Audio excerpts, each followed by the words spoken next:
girlfriend? Sugar, Are you the one that they want to believe? From September to October Are you the was one when that I they want knew to you. believe? I know the date. November 4th, I kicked you out Okay, of so my what? house. What's your problem? But that is what you're doing. But what's your You're a problem? mean person, bro. And everyone can see how jealous and competitive you are. Why am I jealous? Focus on your Jealous focus. of Go what? and continue creating Jealous crayons. of Chioma. I do not. If you try me, I will slap your. Hey, ka. Yabo said, not on my watch. You guys are not going to do that on my watch. This reunion is going to be hot. I did not expect anything less though. I knew that there was going to be basketballs. I knew that there was going to be like, a whole lot. But what's with these people just getting physical at any slightest provocation? Small thing, everybody wants to throw fist. It's almost as if they told them that if you don't fight, like if you're not part of any major fight, you're not going to be in season 2 or something, because I don't understand why smart and everybody wants to get physical. But let's not judge from this little clip. This is just a snippet of what we are to expect at the reunion. So let's not even go into details about what happened and how this fight or how this argument led to a fight. So guys, welcome back to my channel. If you are new here, you know what to do. Please do well to subscribe, turn on your post notifications so that I can get notified when I post a brand new video, and don't forget to give it a thumbs up. So the reunion snippet, the trailer of the reunion video is out already, and you guys have seen it. I'm sure you guys, some of you have seen it in maybe on their page. It was posted on their page, on their YouTube page, on their Instagram page. I think this is just a snippet of episode 1, because I know that for episode 2, or they would have to, I know that they would have definitely addressed Chioma and Caroline's matter. So I believe this is just a snippet for episode 1. Did you guys hear what Chioma told Toyin? She said, go and continue creating crayons. Hey God. You are. Why am I jealous? Focus on your Jealous focus. of Go what? and continue creating Jealous crayons. of Chioma. This bad mouth, serious, as in major bad mouth. Meanwhile, Laura was just having the time of her life. She was just there laughing. For the most part of where they showed Laura, she was just there laughing. I feel like maybe that's what she decided that she's going to do for this reunion. She's not going to maybe come at anybody or say any major thing to anybody. She's just going to come, laugh, have the time of her life, because the 2 parts they showed us Laura, that's what she was doing. But like I said, this is just a snippet. We're going to see more. We're going to see how everything unfolded and how everything led to Toyin literally going for Chioma. Like, she was really going for Chioma. And then their outfits. These people did not come to play at all. Like, everybody decided that they were going to give it their 100. Everybody decided that today, if we are going to see that this dressing, na me get them. Everybody was doing their own part. We had Laura with how many layers of gele that is on top of her head. Like, that thing is like 10 or 15 layers of gele, because I don't understand. Like, I think she's representing like the Igbo tradition, because she looks like she's bringing in the Igbo vibe. Meanwhile, Yabo has, she's all beaded, everything, the head stuff. Yabo looks like an Edo bride, so I'm guessing that's what she's trying to represent from her own angle. And she also looks beautiful. They both look like stunning. Like, I give it to them, Jerry. Nigerians, we're not slacking. We came here to represent. Nobody is falling anybody's hand. So I actually do give it to them. Then Chioma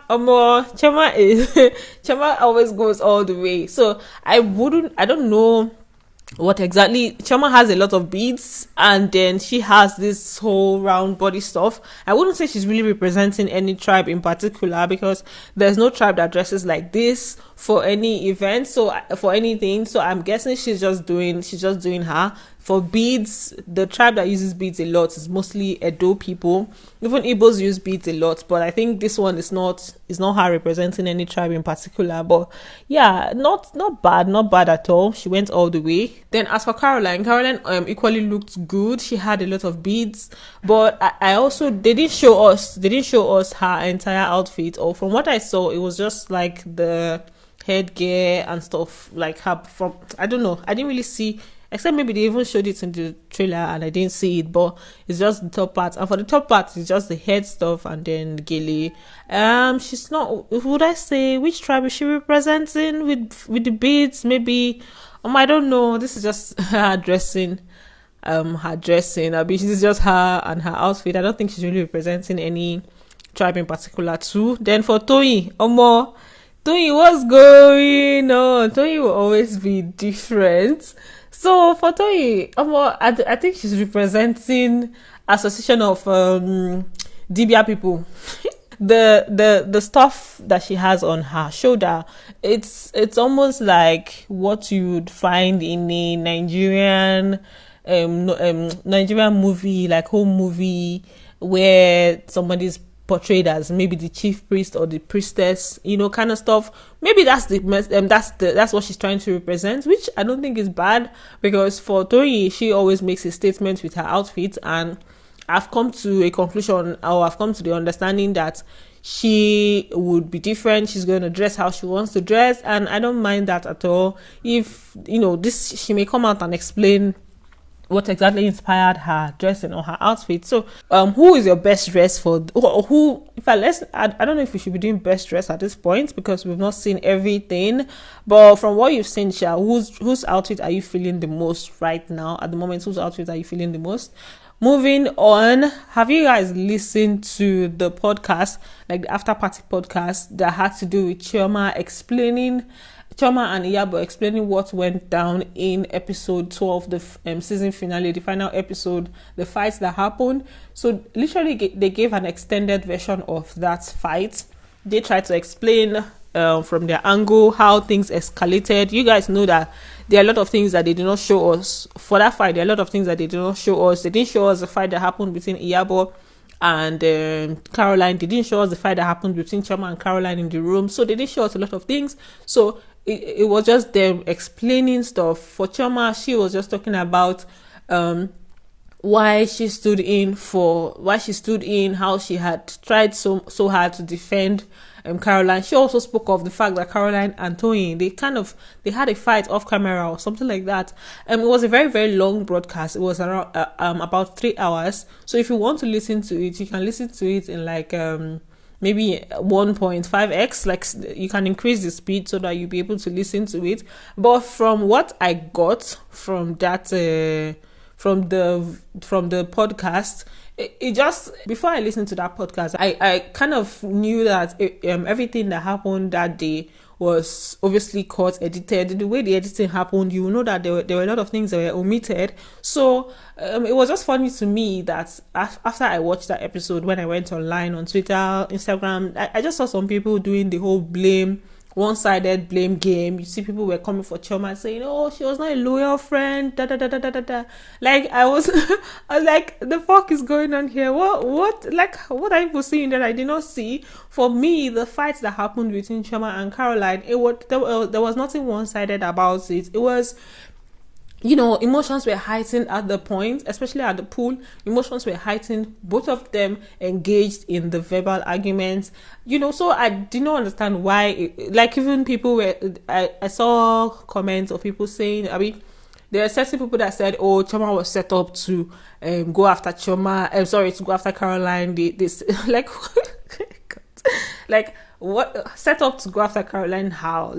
Literally the day before, there was Chioma standing in between the fight between Iyabo and Caroline, and this was Chioma trying to defend, trying to block the fight, and she received a lot of bruises. She received a lot of whatever happened there. And then the next day they have a fight, and it's like, oh, Chioma was set up to go after Caroline. So the whole thing was just somehow, to me, I don't think it was a one-sided fight. That kind of fight cannot happen if it's from one person. So Chioma was expressing herself, being angry or emotional that, okay, this person, she, this is a conversation we had behind closed doors, and then this fight is coming up.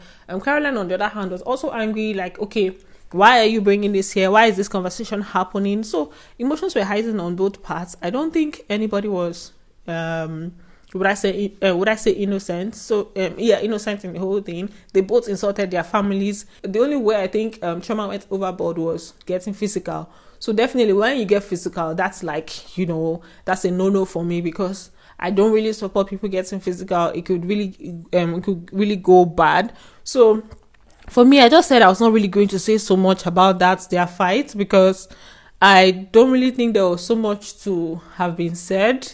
I felt like, okay, these two people, they were friends or whatever they had before, they had an argument, they fought, and that's between them. I don't think there should be any blame game to say, oh, this person is innocent. We do not see everything that goes on. Chioma spoke of the fact that Caroline has issues she had issues with almost a lot of the crew members, and we are also hearing that she may not be coming back for season 2. I don't know about that. So we don't see everything. We only see certain things, and the reason why you would know that there's a lot that goes on behind the camera is because when these things come on camera, the way it's being translated, you know that, oh, okay, this thing, where is it coming from? You know that, okay, this is coming from somewhere. So I don't think there should be any kind of, oh, this person was innocent. The fight happened, it happened between them, whatever the F they want to do.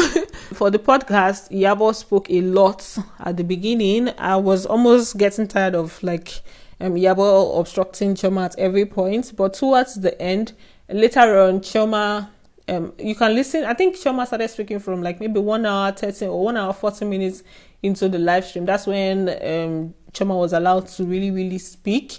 So if you want to hear only one side, or if you want to, skip all the parts where Yabo spoke, but Yabo also made sense, but I just didn't like the obstruction that was going on. But apart from that, let's see how the reunion is going to be. I just said, let me give my 2 cents or my 1 cent or 3 cents on the issue. So thanks for watching, and don't forget to give it a thumbs up, and I'm going to see you guys on the next one. Bye, love you.